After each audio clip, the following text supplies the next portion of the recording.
Shalom, shalom, shalom, shalom, peuple de Dieu, Nzambe, alola apambola yo, pe apambola libota na yo, bisika nyonso zwami, na kombo na Yesu Kristo Nazareth, tobandi kobongama tokumisa Nzambe, oyo asali biso ngolu, ya kozala na bomo ekilo na tango.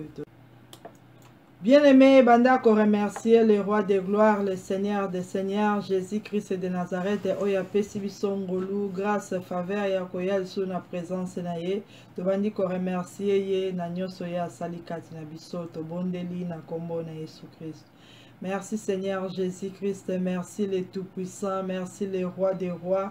Yahweh na pambolio na kumisio pona nyoso yo osali kati na biso na mokolo ya lelo kobanda tongo kino na moma oyo Yahweh osali ya minene ya papa yango wana tango toye kopesa yo merci toye kopambola yo kokumisa yo pona bolamu na yo pona fidélité na compassion na miséricorde Seigneur pona fidélité na yo Yahweh o manifester kati na biso pe na mabota na biso tolobi merci Seigneur Jésus pona grâce oyo merci Seigneur Jésus pour na ngolu osali mabota na biso. Merci le roi des rois pour na temps et circonstances. Merci le tout puissant, l'unique et le véritable Dieu.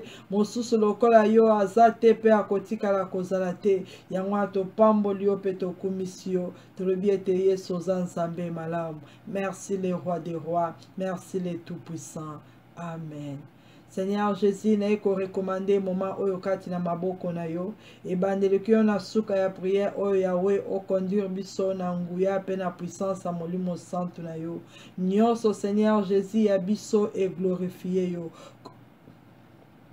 corps âme esprit na biso esimba makati na maboko na yo tambusa bomoi na biso tambusa bandako na biso tambusa vie na biso na nguya na yo nazo recommander Seigneur Jésus moment où il y a prière et le Saint-Esprit de Dieu a son contrôle il y a corps il y a âme il y a esprit supérieur de l'Éternel to belelio zala katina biso conduis-nous Saint-Esprit de Dieu na force na puissance na yo yaka o diriger yaka o zo contrôle ya mabota nyonso ya peuple ya Nzambe yaka Saint-Esprit de Dieu o intercéder na esika na biso yaka o pesa biso connaissance sagesse discernement yaka molimo mo santo to belelio zala kati na biso. La Bible déclare là où il y a l'esprit du Seigneur il y a la liberté, que nos pensées nos corps âme esprit soient libérés au nom puissant de Jésus-Christ de Nazareth. Nguya nyonso ezo glorifier kombo na Yesu te ezala paralysé neutralisé au nom de Jésus-Christ de Nazareth. Tozo renvoyer manguna na biso na bisika bikauki Satan et tes démons tozo repousser bino da bisika bikauki au nom puissant de Jésus. La Bible déclare ôtez le méchant du milieu de vous oyo nyonso azali méchant que la main puissante de l'Éternel bandako retirer bango bazala ôté au nom puissant de Jésus-Christ de Nazareth. Na briser communication connexion nyonso avec le monde des ténèbres na détruire ba miroir ba caméra ba satellite ba forteresse nyonso oyo ezo glorifier kombo na Yesu te ezala paralysé du début à la fin au nom puissant de Jésus-Christ de Nazareth. Merci les rois des rois, merci les tout-puissants. Seigneur Jésus, couvre-nous par ton sang précieux, sécurise nos corps, âme, esprit. Na pesi bomo inanga kati na maboko na yo. Tika ete oya ngai et terre, yo zo contrôle ya situation nyons du début à la fin au nom de Jésus. Amen. Bien-aimé, aujourd'hui la Bible na biso na livre ya 1 Chronique chapitre 16 verset 14 à 15. 1 Chronique chapitre 16 verset 14 à 15. La Bible déclare, 1 Chronique chapitre 16, verset 14 à 15. L'Éternel est notre Dieu. Ses jugements s'exercent sur toute la terre. Rappelez-vous à toujours son alliance. Ses promesses pour 1000 générations. Parole du Seigneur. Bien-aimé Nzambe yalola nde aza kolobela yo na ngai. Alobi na biso ete yende azali Nzambe na biso. L'Éternel est notre Dieu. Nzambe mokeli ya likolo pe na se azali notre Dieu. Jésus de Nazareth azali notre Dieu. Il est notre Seigneur et notre Sauveur. Yende akela yo na image pe na ressemblance na ye. Yende abateli yo kobanda tongo pe akomisio na tango. Yende a épargné yo na ba danger na ba accident. Bible lobi ete ce jugement s'exerce sur toute la terre. Azana contrôle ya situation nyonso. Yende azana nguya, azana autorité na puissance, aza souverain. Azo sala jugement na ye bisika nyonso na mabele nyonso. Parce qu'il est le roi des rois. Il est le tout puissant. Il est le Seigneur des seigneurs. Aza ko diriger le monde entier. Azo zwa contrôle ya likolo mabele pe na se na mabele. Bible lobi na biso eke nzambe wana nde azali nzambe na biso. Oyo azo sala jugement na mokili mobimba. Bible lobi rappelez-vous à toujours son alliance. Tobo sanate, to se rappeler toujours na alliance na ye. Alliance ya Seigneur Jésus-Christ. Alliance ya Nzambe. Oya makila na ye sopanaki. Alobi ete bino peuple na ye. Bino bana na ye. Bo se rappeler toujours na alliance na ye. Yo nangai. O tozali bana na Nzambe. Oya alobi ete l'Éternel est notre Dieu. Alobi ete to se rappeler toujours na alliance na ye, pe na promesse na ye, oye wumelaka 1000 générations. Promesse ya Nzambe ekitaka jusqu'à 1000 générations. Alobi na yo ete ye aza Nzambe na yo. Alobi ete ye nde aza ko exercer, aza na contrôle ya situation nyonso. Alobi ete kobosana te, o se rappeler na alliance na ye. Bien-aimé, Nzambe aza malamu. Ayebi yo na ngai. Ayebi moma nini oyo zo pase na ngona moma oyo. Ayebi nini oyo zo leka kati na famille kati na mokili oyo. Ayebi nini zo leka na ndaku na yo na vie na yo. Me aza ko fortifier yo, aza ko encourager yo, aza ko talisa yo. Ete yende azali Nzambe na yo. Quelle que soit puissance, quelle que soit force, quel que soit obstacle, quel que soit problème, Nzambe alobi na yo ete rappelle-toi. Kanisa alliance, alliance ya Nzambe ezalaki na nzela ya ekuluse. Esika Yesu asopaki makila na ye po ete yo ozala sauvé, yo ozala délivré, yo ozala guéri, yo vivre dans la joie, yo ozwa le salut, yo mona nkembo na Nzambe. Yesu alobi ete kanisa alliance wana kobosana yango te. Alliance asalaki na Abraham, alobaki ete alliance wana ekokita na ba génération na descendante nyonso ya Abraham. Aprometaki Abraham na kozala Nzambe na yo pe Nzambe ya bana na yo. Yo ozali mwana ya Abraham na nzela ya Jésus-Christ de Nazareth. Nzambe azotalisa yo. Kanisa alliance wana. Rappelle-toi na alliance oyo Nzambe asalaki epai ya Abraham. Alobi ete promesse na ye ekitaka jusqu'à 1000 générations. Promesse nini Nzambe asala pona yo pe pona libota na yo. Azoyebisa yo o se rappeler. O kanisa promesse wana. Ekufi te, ebungi te, eko échoué te, eko kokisama, parce que kitaka jusqu'à 1000 générations. Tango Nzambe asali alliance avec Abraham, a déclaré maloba likolo ya Abraham, na kozala Nzambe na yo, na kobatela yo, na kozala Nzambe libota na yo, na kobatela bango, banguna na bango bakokoma banguna na ngai. Nzambe alobi ete na kopambola yo, pe na kopambola bana na yo, alobi ete promesse wana ekitaka jusqu'à 1000 générations. Eza encore valable pona yo pe pona ngai. Yango na Nzambe aza ko se présenter epai na biso. Jésus-Christ de Nazareth, le tout-puissant, le Seigneur des seigneurs, azo yebisa yo ete azali Nzambe na yo. Kobanga ba Nzambe ya mokili te, kotala de gauche à droite te, kotala influence maléfique te, ko paniquer te devant le diable. Nzambe aza ko pesa yo assurance, azali Nzambe na yo. Eya na moi, eya na butu, kobanga eloko moko te,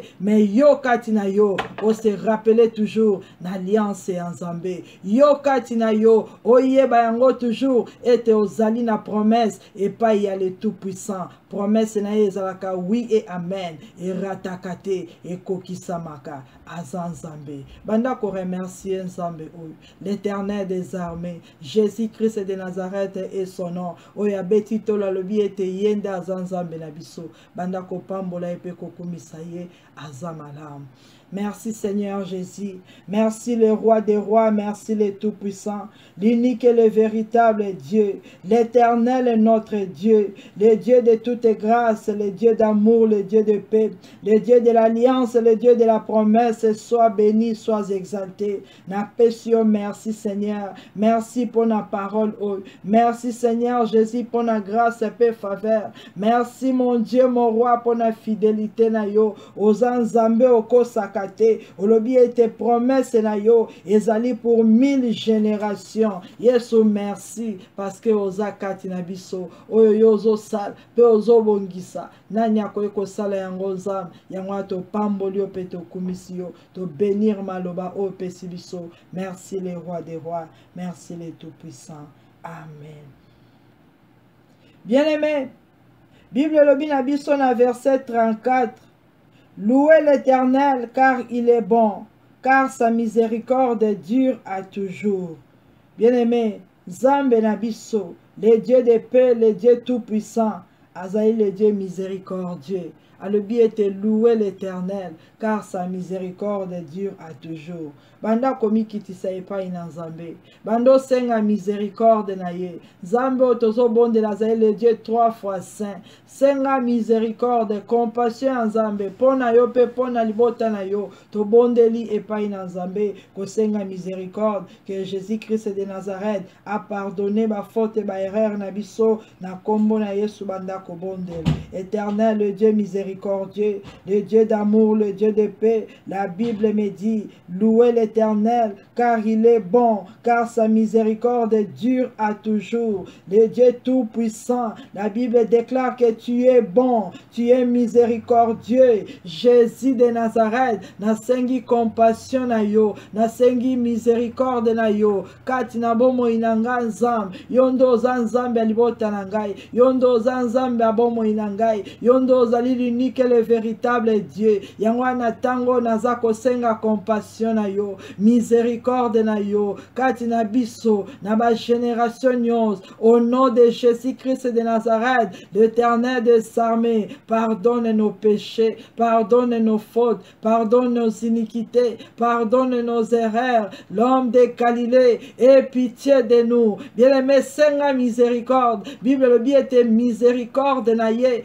et kitaka, et wumelaka a toujours, azan zambe malam, yebisa ye zambe malam, ngana zongi selaki yo mabe, limbi sangai, ngana bunga ki mosika na yo, na silika ki, na koma ki na kanda, limbi sangai Seigneur Jésus, na yoka ki maloba ya mabe, na zalaki désorienté, limbi sangai Seigneur Jésus, na loba ki mabe, limbi sangai mon Dieu mon roi, kati na ndaku na ngai, mabe kotaki, limbi sangai Seigneur Jésus, le Dieu d'amour, le Dieu de paix, pardonne-nous Seigneur, et si kanyon soto attristé le Saint-Esprit, to sengi compassion na yo, miséricorde na yo, grâce et paix faveur na yo, kati na bomo inabiso, limbi sabiso, ozali nzambe na nguya nyons, oza nzambe malam. Merci Seigneur Jésus-Christ, merci le roi des rois. Amen. Bien-aimé, banda ko implorer puissance y a le sang de Jésus. Makila na Yesu sanctifié corps, âme, esprit na biso.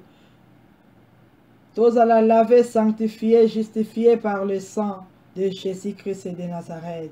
Éternel, mon Dieu, mon roi, natango nazobe, la puissance, il y a le sang précieux de Jésus, le sang qui sanctifie, le sang qui purifie, le sang de Jésus-Christ et de Nazareth, purifie mon corps, mon âme et mon esprit, au nom puissant de Jésus-Christ et de Nazareth, nabeli puissance ya makila na Yesu, kati na corps, na âme na esprit ya bana na ngai, na ndako pe na libota na ngai, Seigneur Jésus, makila na yo epeto la biso, makila na yo effacé, ba iniquité, ba péché, nyonso ezalaki kati na biso, na kombo na Yesu Christ en Nazareth, bien-aimé, implorez puissance ya le sang de Jésus, makila na Yesu kati na ndako na yo, kati na bomoi na yo, Yesu aza nzambe, asokola biso kati na makila na ye, a justifié biso kati na makila na ye, a sanctifié biso kati na makila na ye. Éternel mon Dieu, mon roi, sanctifie-nous Seigneur Jésus par la puissance de ton sang.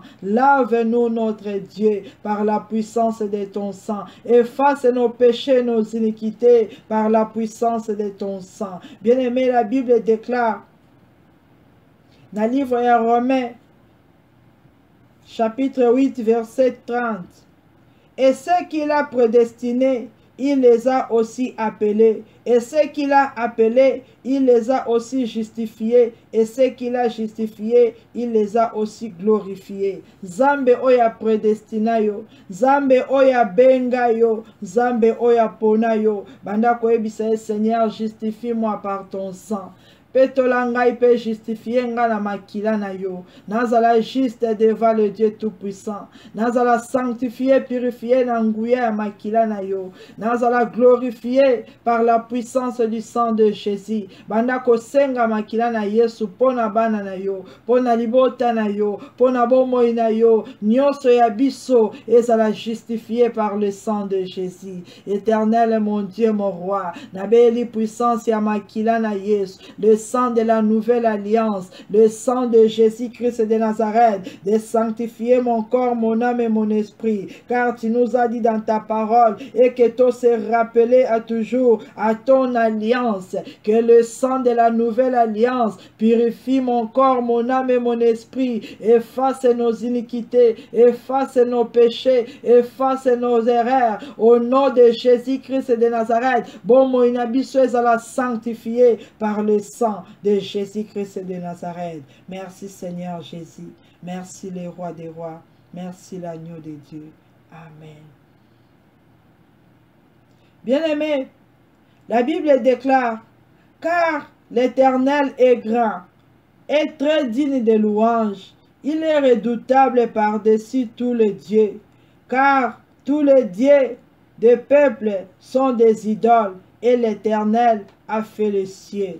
Banzambe nyonso bazabi keko. Ezali bobele l'Éternel qui est Dieu, le véritable Dieu, le Dieu redoutable. Bien-aimé, banda ko tatola yango, banda ko adorer l'Éternel, banda ko ebisaye nini oye azali. Bible le bien car l'Éternel est grand, très digne de louange. Banda kotato la yango. Yebisaye Seigneur Jésus, tu es grand, tu es redoutable, tu es formidable, tu es le Dieu fort, tu es le Dieu redoutable, tu es le Dieu terrible. Wanda kotato la. Yebisan zambe, azan zambe na nguya nyons, azan zambe mokeli ya likolo penase, azan zambe oya sala yonangai. Tozo tato la yango au nom de Jésus. Azali le Seigneur de Seigneurs. Azal le roi des rois. Banda ko adore ye. Ozo ye bisaye nani oye azali. Seigneur Jésus, tu es le juste juge. Seigneur Jésus, tu es le chemin, la vérité et la vie. Seigneur Jésus, tu es le tout-puissant. Seigneur Jésus, tu es la manne cachée. Seigneur Jésus, tu es l'agneau de Dieu.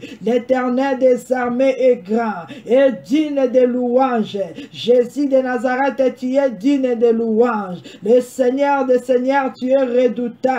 Tu es au-dessus de tous les dieux. Ozan zambe likolo ya banzambe nyons. Ozan anguya koleka banguya nyons. Ozan akombo eleki ba kombo nyons. Yangwana ngana yeko pambola yo. Na yeko tombola yo. Na yeko kumisa yo. Na lobi ete yeso zali nzambe. Le Dieu merveilleux. Le Dieu tout-puissant. L'alpha et l'oméga. Le Seigneur des Seigneurs. L'admirable conseiller. Bien-aimé, kumisaye azan zambe. Netolaye Bible lobi ete il est notre Dieu. L'Éternel est ton Dieu. Ozo tout atolo na nzambe na yo. Ozo tatola ete nzambe nanga aza le Dieu fort. Nzambe nanga aza le Dieu redoutable. Aza le Dieu des miracles. Aza le Dieu tout puissant. Aza le Dieu d'amour. Aza le Dieu compatissant. Aza le Dieu juste.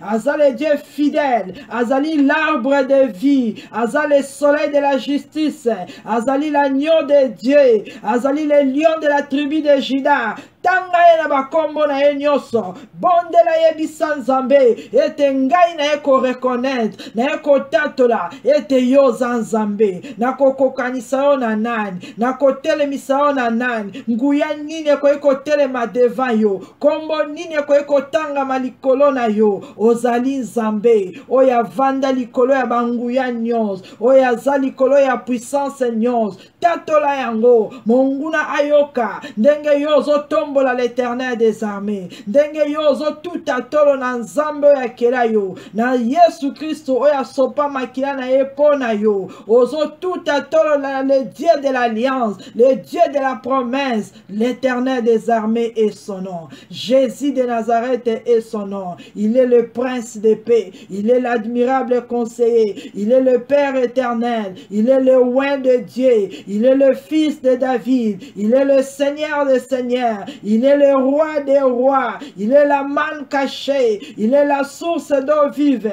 il est le pain de vie. Yesu aza Nzambe, Nzambe na nguya nyonso pe na bikamu, azali Jehova Rafa, azali Nzambe na bikamwa, azali Jehova Nisi, aza Nzambe na bikamwa, aza Yahweh Sabaote, aza Nzambe na bikamwa. Il est le Dieu d'Abraham, d'Isaac et de Jacob. Aujourd'hui, il est ton Dieu. Kumisa epe pambola ye, loué ye, adoré ye, azali Nzambe. To pamboli kombo na yo, Seigneur Jésus. To pamboli monene na yo, Yahweh na bibele. To kumisio l'Éternel des armées. Zambo ya vanda likolo, Zambo ya renyaka dans le ciel, sur la terre et sous la terre. Zambo azako exercer jugement na ye sur toute la terre. Aye soza malam, na pamboli monene na yo, na kumisi kombo na yo, na lobi ete oza Nzambe, okotika la Nzambe, libela na libela. Merci Seigneur Jésus, merci le roi des rois. Amen. Bien-aimé, dans verset 8, la Bible déclare: louez l'Éternel, invoquez son nom, faites connaître parmi les peuples ses hauts faits. Parole du Seigneur.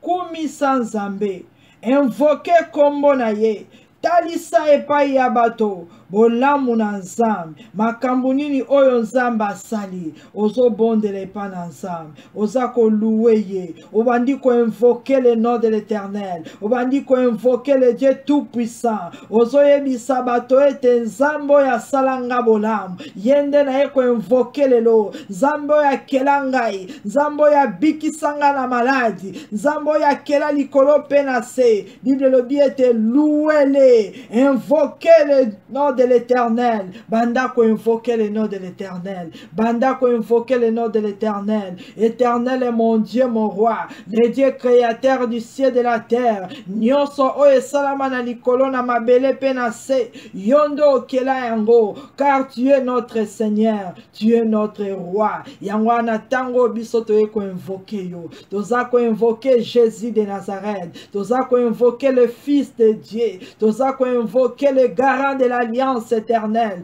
Toza ko invoquer yo Jésus-Christ de Nazareth. To beleli kombo na yo, ozala kati na biso. To beleli kombo na yo, na bandaku na biso. To beleli kombo na yo, na bomoi na biso. Bien-aimé, invoquer ye aza Nzambe. Tozo kene mosika pamba, belela Jésus-Christ de Nazareth. Yebisa ye Nzambe na nguya pe na bikamwa. Devant le combat, tu es Dieu. Devant la maladie, tu es Dieu. Bible lobi na nga ete na invoke yo, nga pe naza ko invoke yo, nazo belela yo, nazo belela kombo na Yesu, kati na bomoi na ngai, kati na ndaku na ngai, kati na ministère na ngai. J'invoque le nom de l'Éternel des armées. J'invoque le nom de l'Éternel des armées. Bien-aimé, banda ko proclamer les hauts faits de Dieu, banda ko proclamer les hauts faits de Dieu, banda ko tatola nini o Nzamba sali. Nzambe wana apesi yo pe motema ya ofele tatola yango nzambe wana bikisa wana ba accident tatola yango banda ko déclarer et que l'Éternel des armées Jésus de Nazareth abikisanga na kufa abikisanga na pasi abikisanga na maladie nzambe na nguya pe na bikamu asopa makila na ye po ete nga na bikisama aefasa ba iniquité na ngai ba péché na ngai asombanga na makila na ye ya talo apesa ngai kombo na ye identité na ye nazo proclamer bolamu na nzambe kati na ndako na ngai nazo proclamer bolamu na nzambe kati na bana na ngai nazo proclamer bolamu na nzambe kati na libota na ngai car c'est l'Éternel qui est notre Seigneur qui est notre Dieu nani akokani na nzambe oyo nani asalaka lokola ye nani asala lokola ye oya simba le monde entier dans sa main. Oh Jésus-Christ de Nazareth. Oh yasala nyonso les choses visibles comme invisibles. O sala mai, o sala mokili, o sala zamba, o sala batu. Yes oza monen, yes oza nzambe. Yangwana biso tozo belela yo. Zala kati na biso Seigneur Jésus. Zala na mitema na biso. Zala na bomoi na biso. Zala na mabota na biso. Toza ko invoke yo. Zala kati na biso. Merci les rois des rois. Merci l'agneau de Dieu. Merci les tout-puissants. Merci les seigneurs des seigneurs. Amen. Bien-aimé, alobi était l'Éternel ton Dieu. L'Éternel est notre Dieu. Ses jugements s'exercent sur toute la terre. L'Éternel est notre Dieu. Ses jugements s'exercent sur toute la terre. Banda koebisa l'Éternel est ton Dieu.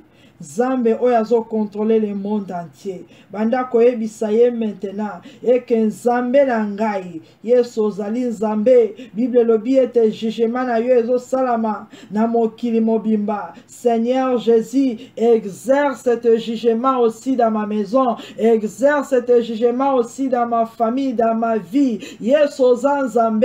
Et sika monguna telemelingai. Et sika condamnation est telemelingai. Maladie est telemelingai. Koufa est telemelingai. Seigneur Jésus, exerce ton jugement. Banda koebisa Nzambe, exerce ton jugement. Nzambe languya penabikam, exerce ton jugement. Bien-aimé, yenda zananguya nyos, yenda zana liloba ya suka. Na ebite nini ezoleka na motema na yo, nini ezosalama na moment oyo, me yebisa Nzambe na yo. Oya lobi ete l'Éternel est ton Dieu. Il exerce sur toute la terre ses jugements. Seigneur Jésus, tika ete okiti sanguya na yo, o exerce jugement na yo Nzambe, kati na vi na ngai, kati na ndako na ngai, kati na libota na ngai. Yeso exerce jugement na yo, esika monguna atelemi pona ko juger, pona ko condamner, pona ko détruire. Seigneur Jésus, exerce ton jugement. Le roi des rois, exerce ton jugement dans ma famille, exerce ton jugement na maladie, na problème nyons, exerce ton jugement. Yoza le juste juge, Yoza le juste juge. Tu es l'Éternel mon Dieu, exerce ton jugement. Yebisa Nzambe, bien-aimé, bana Nzambe bazalaka combattu jour et nuit. Satan akotike la yo tente, ako condamner yo, ako combattre yo, ako accuser yo, ako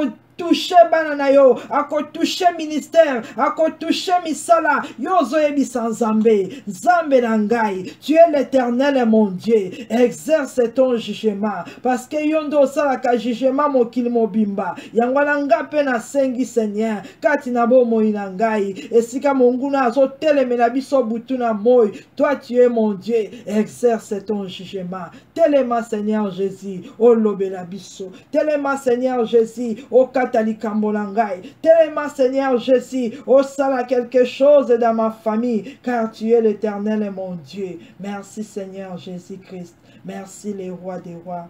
Merci les tout-puissants. Amen.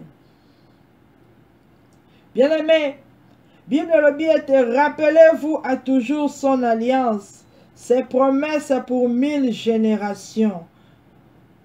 Beau se rappeler l'alliance na ye. alliance ya Nzambe oyo asalaki na Abraham, alliance na Nzambe oyo arenovelaki na makila ya Seigneur Jésus. Alobi ete banda ko se rappeler na alliance wana, banda ko se rappeler na ba promesse na ye nyonso, ba promesse wana ekitaka jusqu'à 1000 générations. Ozo bondela, ozo yebisa Nzambe, oza ko se rappeler Seigneur alliance osalaki avec Abraham, Isaac et Jacob, nazali descendante d'Abraham, Jésus de Nazareth, que cette alliance que tu as renouvelée sur la croix de Golgotha, promesse na yango ekokisama na bomoi na ngai, ekokisama na bana na ngai, ekokisama na libota na ngai. Bondela yebisa Nzambe, rappele ye, yo oza ko se rappele nango, pe ozo yebisa Nzambe, maloba na ye ezalaka oui et amen. Alliance nyonso ya alobaki, promesse nyonso ya asalaki, yo pe o vivre yango na ndaku na yo, o vivre yango na famille na yo, o mona yango na bomoi na yo, ozo bondela pe ozo tatola yango. Éternel est mon Dieu, mon roi, na ye epai na yo Seigneur, car tu es mon Dieu. Yesu Nzambe malam, sur la croix de Golgotha, tu as donné ta vie. Tu m'as dit Seigneur Jésus, tout est accompli. Yesu nazako rappeler aux promesses oyo, o laka kinga Nzambe, oko abandonner ngai te, oko délaisser ngai te. Jésus Christ de Nazareth, nazo rappeler yo Nzambe, na nzela ya alliance na yo, o prometaki Seigneur, ete oko kangola bomoi na ngai, oko kangola libota na ngai, oko pesa biso kimia. Nazo rappeler yo Nzambe, sur ton alliance mon Dieu, na alliance na yo, oyo sopaki makila na yo, olobaki ete Seigneur Jésus, par tes meurtrissures nous sommes guéris, par tes meurtrissures nous sommes guéris. Ah Yesu na alliance na yo, o prometaki Seigneur, ete kati na libota na yo, ekomba kozala te, mwasi akosopa zemi akozala te. Yesu Nzambe, kokisa bilaka na yo kati na bomoi na ngai, kokisa bilaka na yo kati na bandeko na ngai, kokisa bilaka na yo kati na peuple na ngai. Ozali Nzambe, kati na alliance na yo Nzambe, olaka kibiso, o Yesu kosala biso bolamu. Bien-aimé, ozo bondela na likambo na yo, alliance ya Nzambe eza monene, promesse eza ebele, elobi ete kokita jusqu'à 1000 générations. Ozo rappeler Nzambe promesse wana pona bana na yo, alobaki ete tous tes enfants seront disciples de l'Éternel. Bondela Seigneur promesse na yo ezali, olobaki ete bana na ngai nyonso bakozala ba disciple na yo. Olakaki Seigneur Jésus, ete ngai na libota na ngai toko former une race bénie de l'Éternel. Yango na ngai nazo rappeler oh mon Dieu mon roi, Yesu ngai na eko se souvenir na promesse na yo, na alliance na yo, bilaka na yo eko kisam kati na bana na ngai, bilaka na yo eko kisam kati na bandeko na ngai. Oza Nzambe, na makila na yo sopaki, ozwaki condamnation na ngai, ozwaki malédiction na ngai, opesaki ngai vi na yo, na kombo na Yesu Kristo Nazareth, nazali moto na esengo. Yango nazo senga Nzambe, promesse oyo eko kisama kati na bomoi na ngai, kati na bandeko na ngai. Rappele Nzambe, yebisa yeba promesse na ye, zambola kaki, ete okotika te, okotika biso te, kati na boumbu. Mungu na domine likolo na biso, souffrance domine likolo na biso, malheur et atteindre biso, fléau et kota na bandaku na biso. Olakaki Seigneur Jésus, ete mon côté ako chanceler, mon côté ako kwea na nzela, mon côté ako échouer. Yangwana biso to epai na yo Seigneur, yangwana biso to zongi epai na yo, promesse na yo oye kitaka jusqu'à 1000 générations, et kita Seigneur Jésus kati na bomoi na ngai, pe kati na libota na ngai. Merci mon Dieu mon roi, merci les tout-puissants, merci les rois des rois, merci les seigneurs des seigneurs. Amen.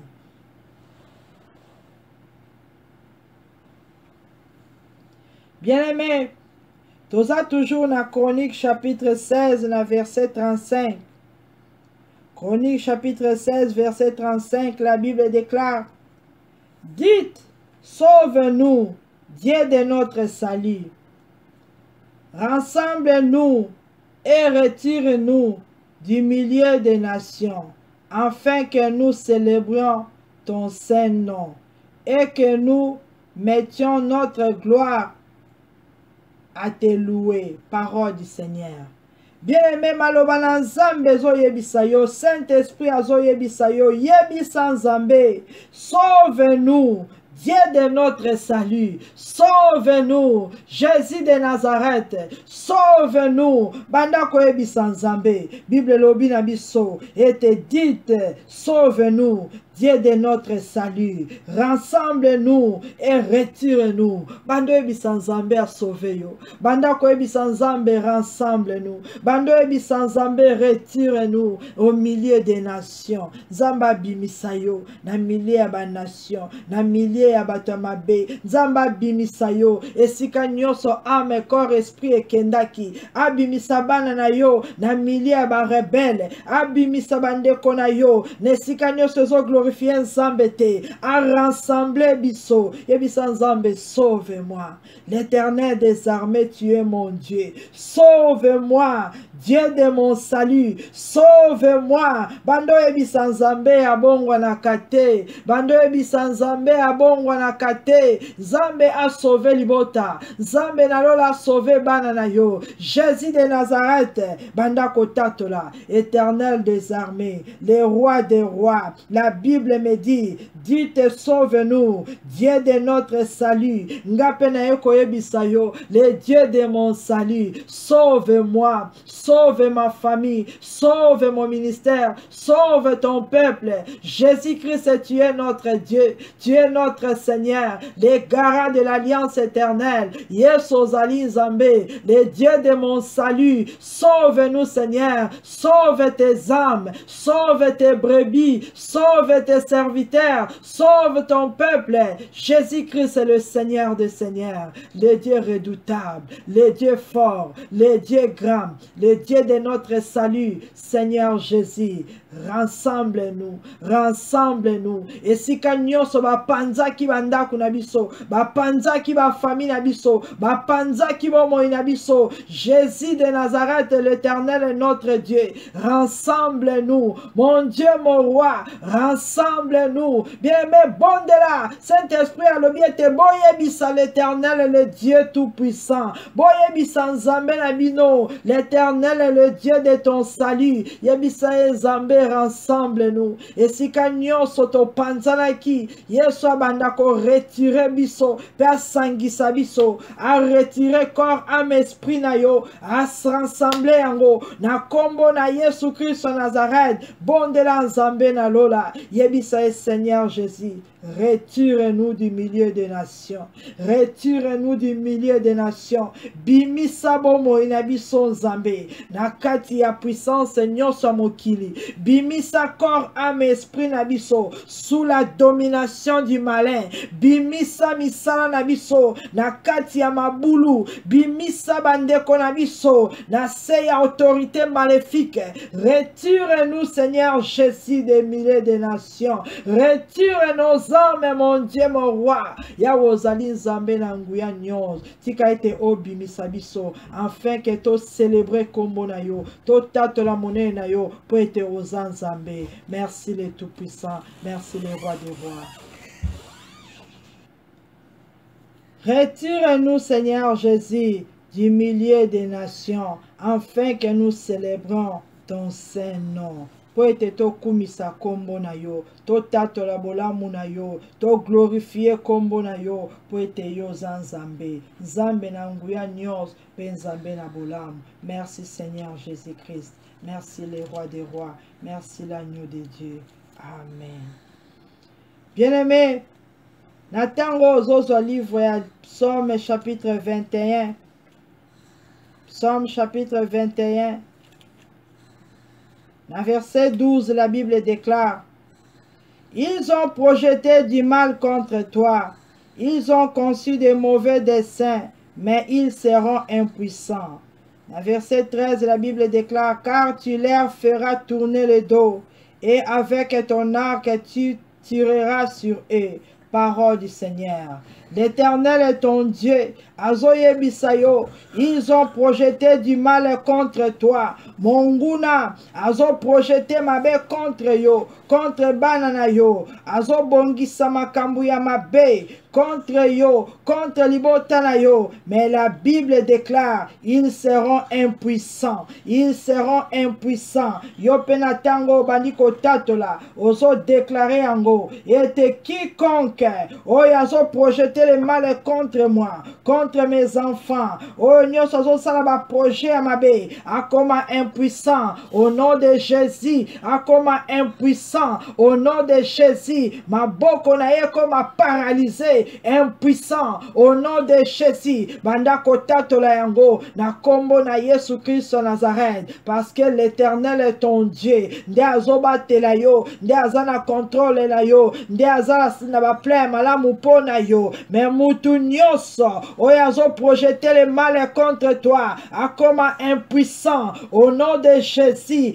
Esprit nyoso oya ezali ya mission ya kosala mabe, ekoma impuissant au nom de Jésus-Christ de Nazareth. Banda ko déclarer ango pona libota na yo, pona misala na yo, pona bavi na biso tozo tatola au nom de Jésus. Ils ont projeté du mal contre toi, ils ont conçu de mauvais desseins, mais ils seront impuissants. Na kombo na Yesu Christ Nazareth, mutu nyoso, esprit nyoso, ils ont projeté du mal contre moi, contre mes enfants, contre ma famille, contre ma vie. Na kombo na Yesu Christ Nazareth, ba oyo nyonso bazo sala ba dessin ya mabe contre libota na ngai. Yawe ozali Nzambe, jugement na yo ekita na mokolo ya lelo na kombo na Yesu Christ Nazareth. Bakoma impuissant, maboko na bango ekoma impuissant, mayele na bango esila au nom de Jésus. Ba arme na bango ekoma impuissant, kindoki na bango ekoma impuissant, magie na bango ekoma impuissant, ba démon bakoma impuissant, ba sorcier bakoma impuissant, Satan Lucifer akoma impuissant.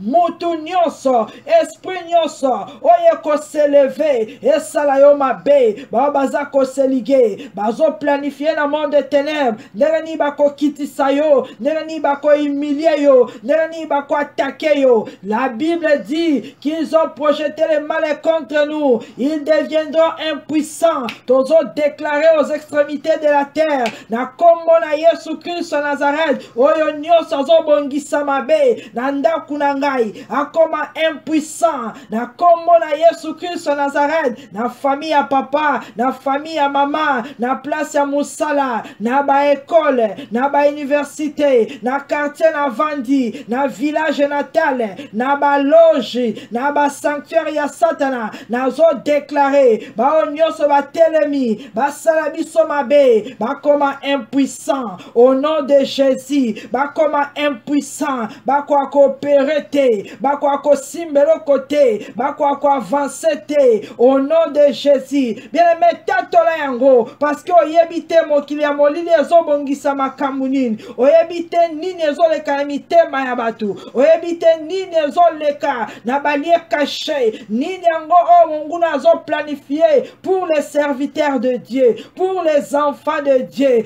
pour le ministère véritable de Dieu. Zamba zo tatola zo yebisa yo, bazo projeter le mal, bazo bongisa ba projet ya malamu te, mais Zamba déclaré te nyonso wana ekokoma impuissant. Na bao bazo bongisa yango, na misala bango bazo sala ekokoma impuissant, bazo bongisa kufa yawe na nguya ezokoma impuissant. Mutu nyonso oyo azo sala biso mabe akoma impuissant, oya keko simba kisi asala biso mabe akoma impuissant, oya azo sala ba invocation, ba incantation butu na moi, oya azako invoquer les morts akoma impuissant, oya keko consulter le diable, oya signer pacte avec Satan akoma impuissant au nom puissant de Jésus-Christ de Nazareth. Banda kotatola yango maintenant, et que ba esprit méchant o nyose opéraka dans le lieu céleste contre ma vie,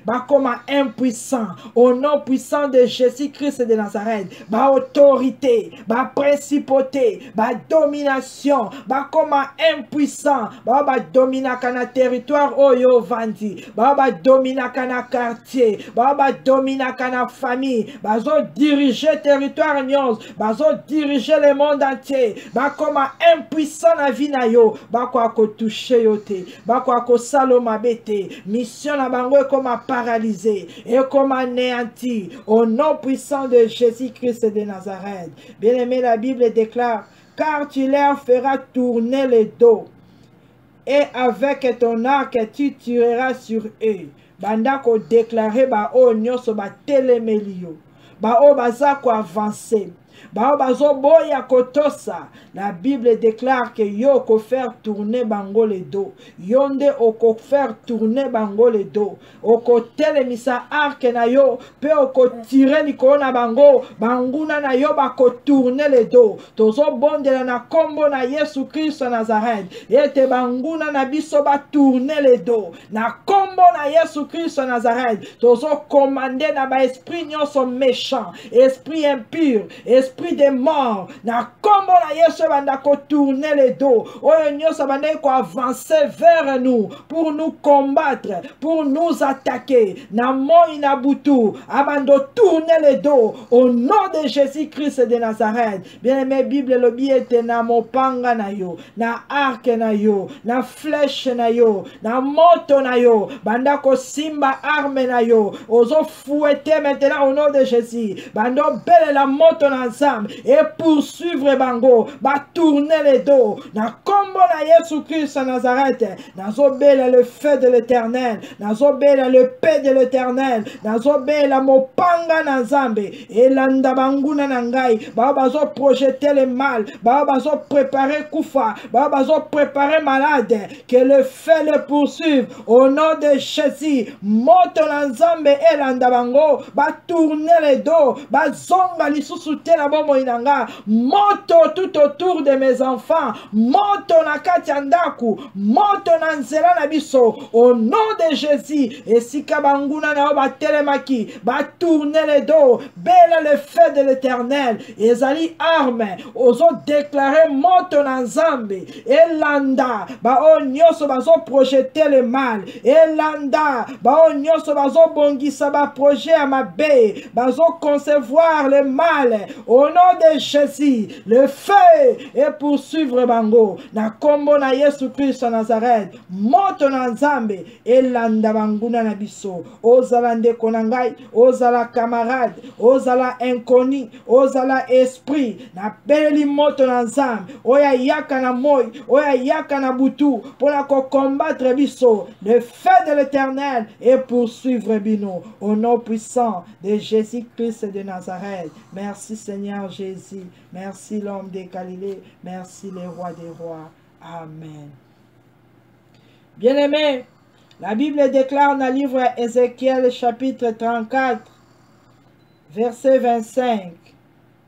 Ézéchiel chapitre 34, verset 25, la Bible déclare: je traiterai avec elle une alliance de paix et je ferai disparaître du pays les animaux sauvages. Banda kobonde la epai na Nzambe na nguya nyonso.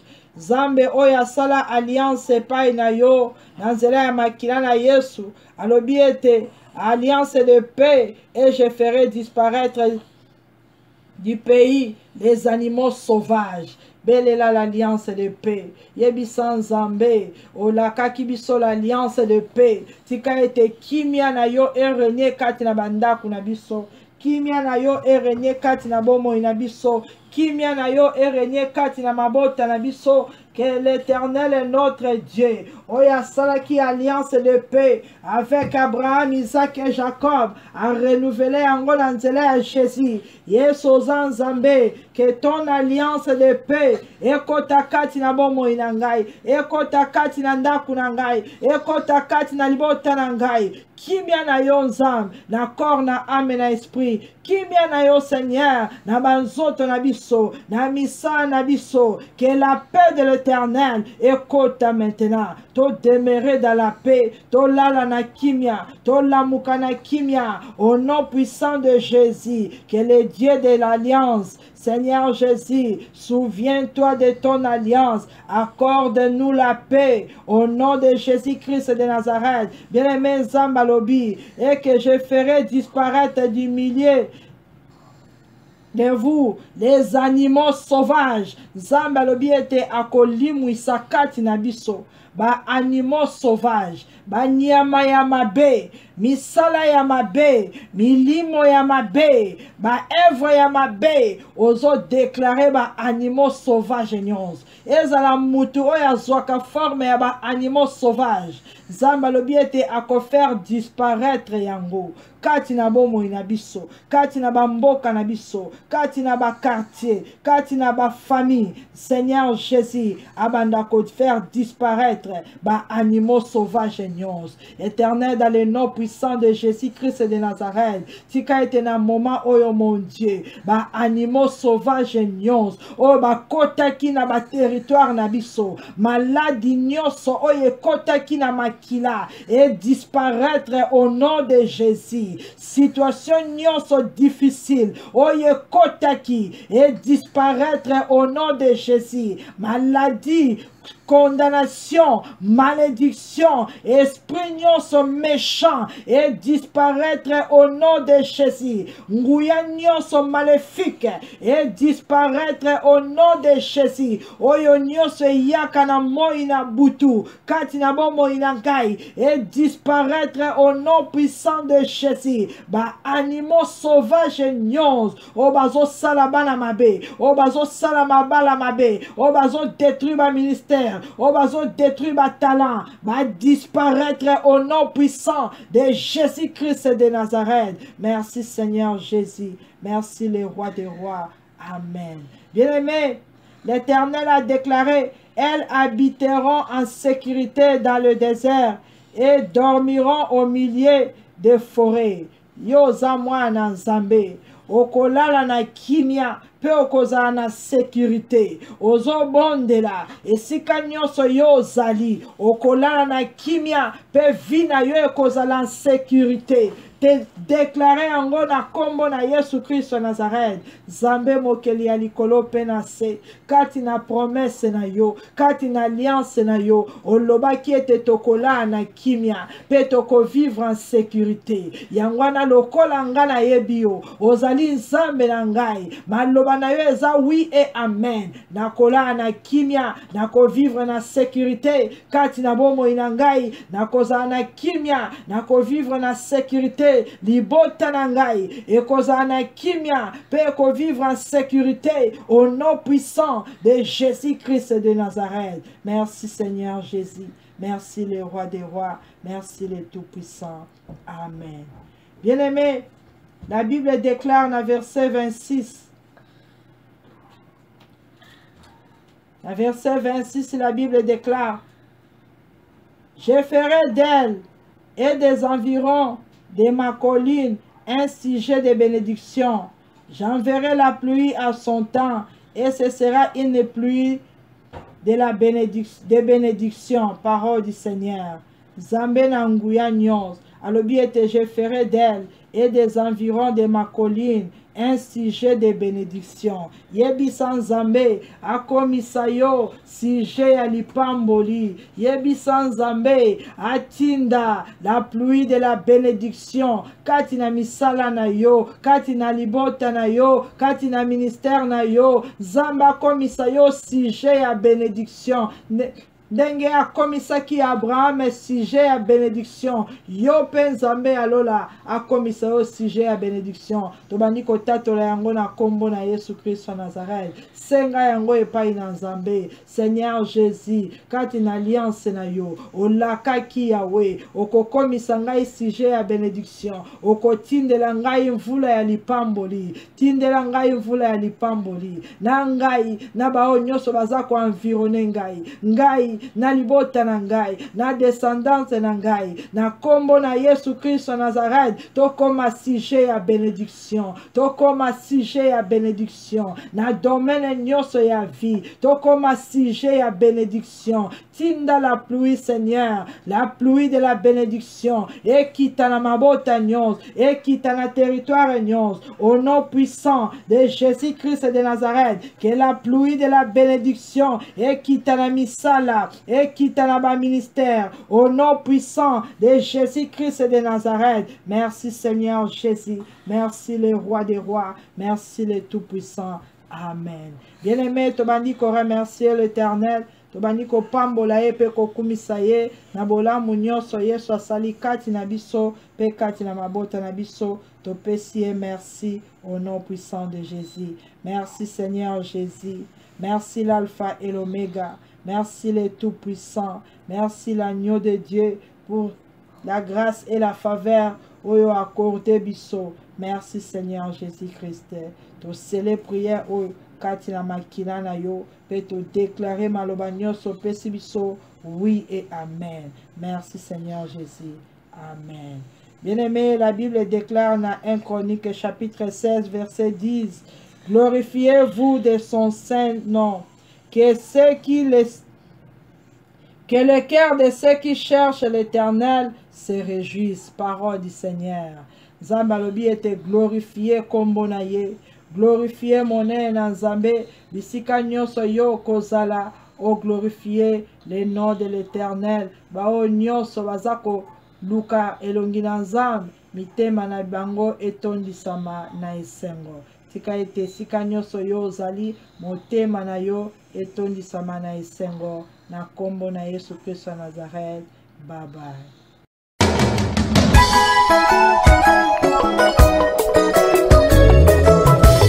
Oh, les temps de la grâce, c'est le temps de la grâce. Jésus-Christ a dit, si tu crois, tu verras la gloire de Dieu dans ta vie. C'est le temps de la grâce.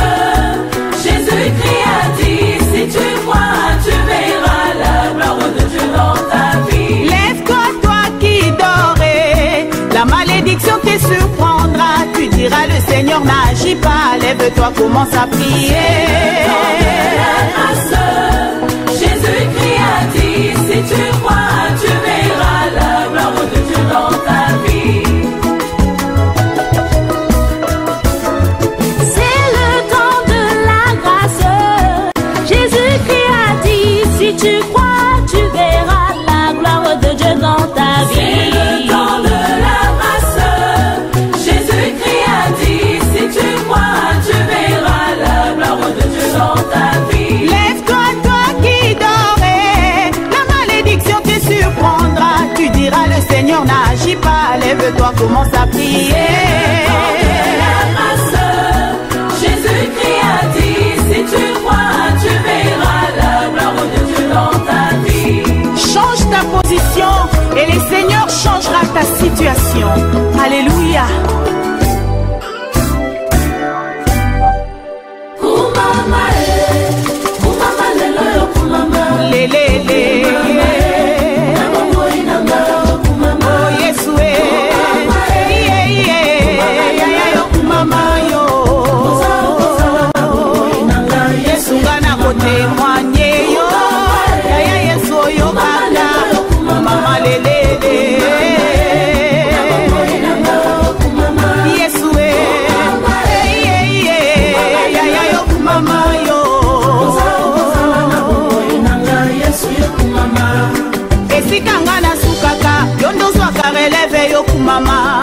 Molongoli na soni, molongoli na mawa yokumama.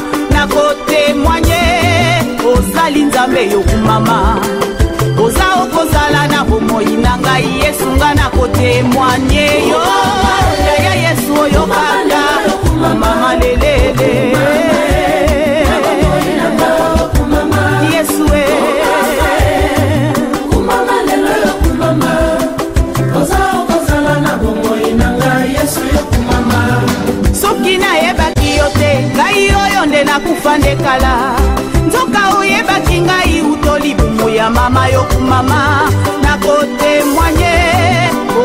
nzambe yokumama oza okozala na bomoi na ngai Yesu nga na kotemwanye yo ya Yesu oyo kaka mama lelele Yesu we Yesu we Yesu we oza okozala na bomoi na ngai Yesu yokumama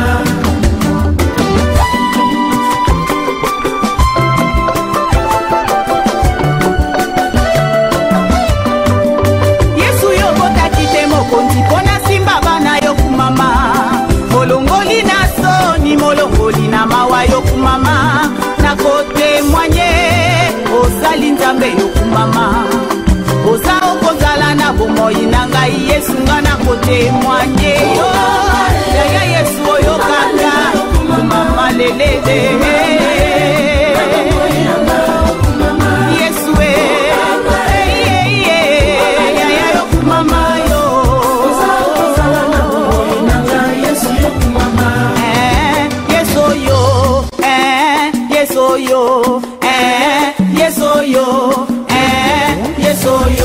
Yesu yo longolinga na boyo ya selika Yesu yo longolinga ina kati